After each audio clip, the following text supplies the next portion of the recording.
మనకి సైట్ వచ్చేసి road bit అండి, ఇది కంప్లీట్ రోడ్ బిట్. మనకి అక్కడ నుంచి రోడ్ బిట్ స్టార్ట్ అవుతుంది. ఆ చెట్లు ఉన్నాయి కదా, దాదాపు మనకి రోడ్ ఫేస్ కూడా చాలా ఎక్కువ వస్తుంది. ఇది ఒక 200-300 ఫీట్ల దాకా వస్తుంది. ఆ చెట్ల బార్డర్ నుంచి స్టార్ట్ అవుతుంది సైట్. ఇదంతా మిక్స్డ్ సైడ్, ఈ పత్తి వేసింది ప్లస్ ఆ చెట్ల కానుంచి హద్దు అట్లా స్టార్ట్ అయిపోయింది. స్ట్రేట్గా అట్లా వెళ్ళి ఆ చెట్ల గుంపు, ఆ కింద తాడి చెట్లు ఉన్నాయి కదండి, ఆ తాడి చెట్ల కానుంచి మళ్ళీ ఇక్కడ మనకు కనిపించే తాడి చెట్ల వెనుక నుంచి ఇట్లా వచ్చి ఎగ్జాక్ట్గా ఇది వరకు వస్తుందండి. ఈ పత్తి ఇట్లా వచ్చి రోడ్ ఫేస్ టచ్ అవుతుంది. ఇది మనకు లింగంపల్లి విలేజ్లో ఉంటుంది. బాగున్నది సాయిల్ పరంగా చూసుకున్నా కూడా మిక్స్డ్ సాయిల్. ఇది 8 ఎకరాల బిట్ ఇది. ఇది మనకు సమ్మక్క సారలమ్మ జాతర అని చెప్పి 2వ మేడారం జాతర అంటారు ఇక్కడ.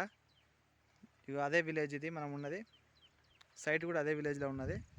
స్టేషన్ గన్పూర్ నుంచి 18 కిలోమీటర్లు వస్తుంది సైట్ మీదకి. వరంగల్ నుంచి 30 కిలోమీటర్లు, మనకు జనగాం నుండి అయితే 40 కిలోమీటర్లు, హైదరాబాద్ నుంచి 120 కిలోమీటర్ల దూరంలో ఉంటుంది. మనకి ఇట్లా కూడా వెళ్ళొచ్చు అన్నట్టు. ఇట్లా వెళ్ళినా కూడా హైవే టచ్ అవుతుంది. ప్లస్ మనం ఇక్కడ నుంచి విలేజ్ మనకు జస్ట్ 1/2 కిలోమీటర్ దూరంలో విలేజ్ ఉంటుంది.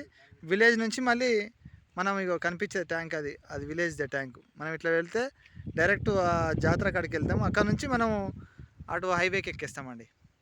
ఇది మనకు ఓనర్ వచ్చేసి 25 లక్షలు పర్ ఎకరా చెప్తున్నారు. కూర్చొని మాట్లాడితే తగ్గుతాడు.